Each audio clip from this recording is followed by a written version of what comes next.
প্রিয় দর্শকবৃন্দ, দেখুন প্রতিবেশী আর প্রতিবেশীকে কুরবানির মাংস বিলি করেছে।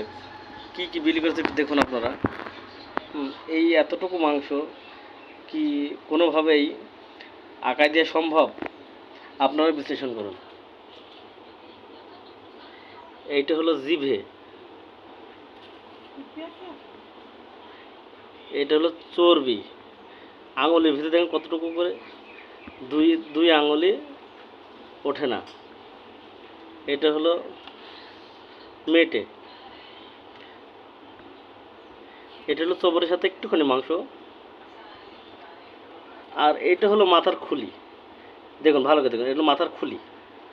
তাহলে এই মাংসটুকু কিভাবে একজন প্রতিবেশী আরেকজন প্রতিবেশীকে দিতে পারে, বা এ কি কখনো চুলায় দেওয়া সম্ভব?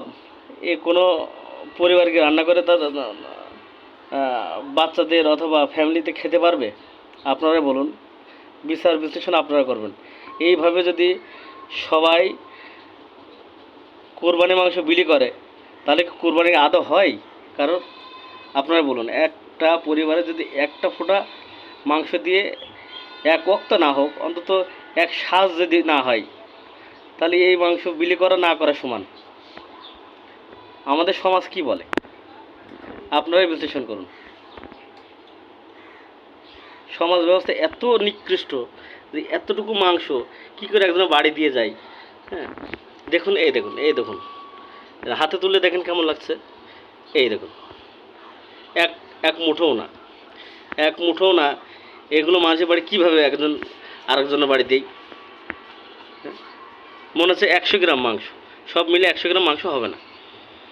100 গ্রামের জায়গায় একটু বেশি হলো, 150 গ্রাম মাংস হতে পারে। 150 গ্রাম মাংস কীভাবে দেয় বলুন আপনারা।